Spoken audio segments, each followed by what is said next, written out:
achievable riser. Alright, for the articulation, let us start with the O Gundam itself. Without the backpack first, because the backpack actually does a significant effect onto this Gundam.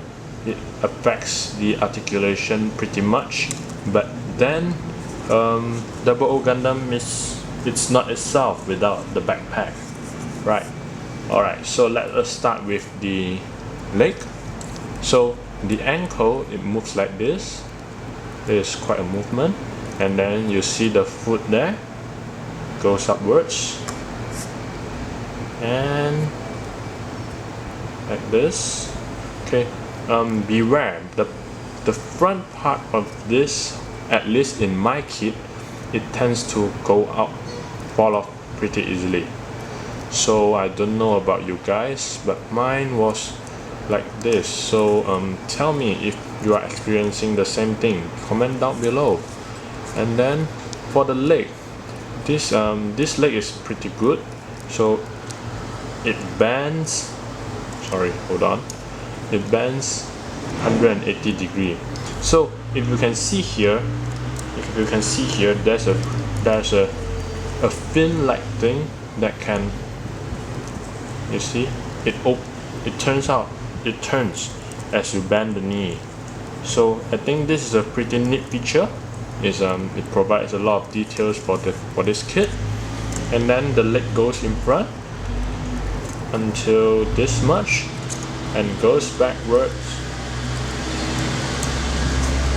this much.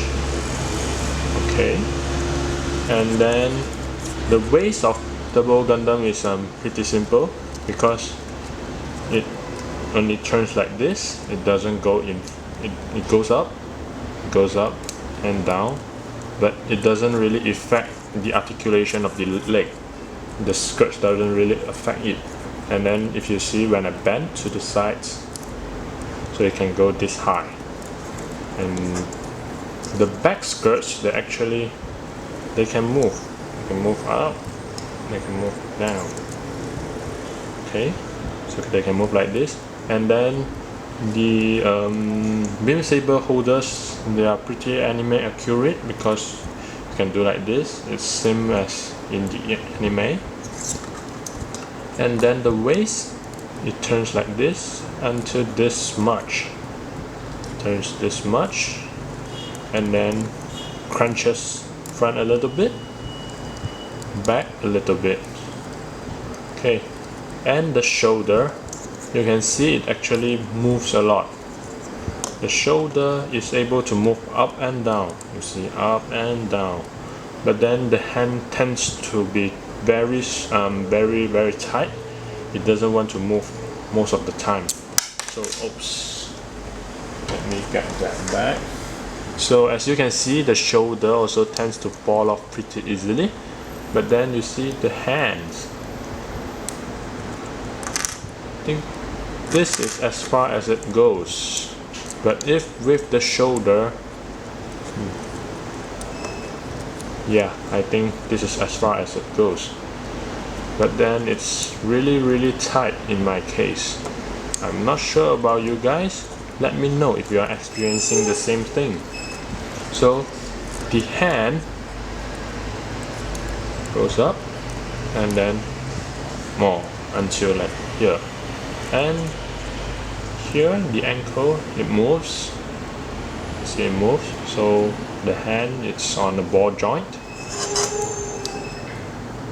and then going up to the head, it moves like this in front until here, until this extent, back until this extent. So it can turn the 360 degrees without any problem. Okay, however, if I add in the backpack, okay, so the backpack of the RG Double Riser is very surprising, because they have this locking mechanism on the GN drives. So this actually prevents the O-riser, the backpack, from dropping after you pose it. So as you see, if with the backpack on, the hand can only achieve this much. Alright, if you do not move the GN drives away from the position. And then the GN drive, it's on a very it's a new system, I think, because I haven't seen this on the MG or HG yet. So you can actually hear the clicking sounds as you see, as you turn the backpack. Alright, there are two steps, sorry. Alright, all this mechanism actually helps a lot as you put on the O-riser onto it, because in the MG, the master grip, it's pretty back heavy, and especially in the perfect grip, I don't think you can pose as much with it. But then in the RG, you can pose in any way you like. I'll show you after this. And then you see if you unlock this, another here, alright, so you can actually turn the GN drive. Okay, this is for you to pose the O-riser easily as well. So here we have the O-riser, okay, looking pretty sharp there after some panel lining. Okay, as you can see, this part moves. Okay, the part moves, and then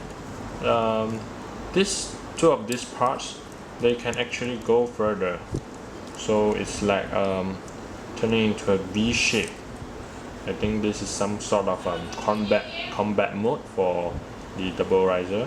And then these four parts, they move as well. And then you can actually turn this, yep, and turn.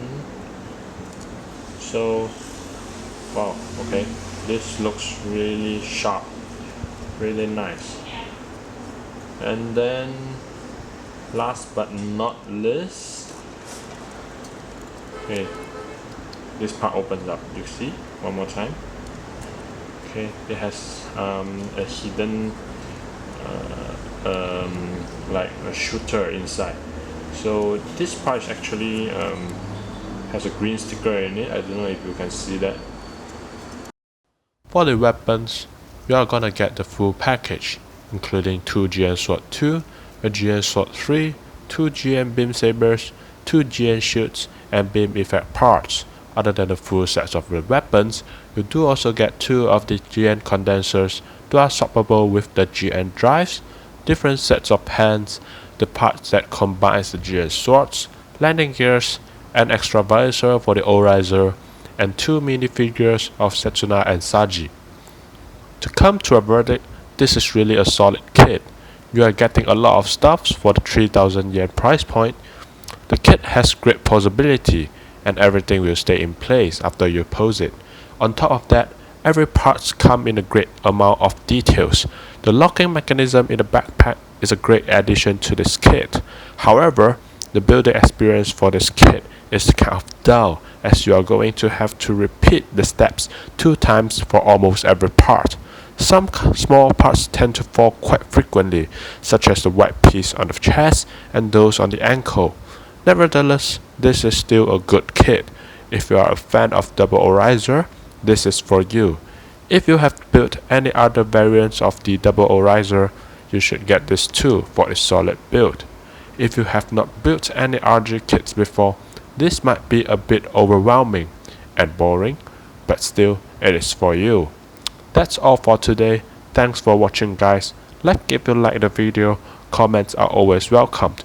Subscribe if you like what you are watching and want more of it. See you again soon.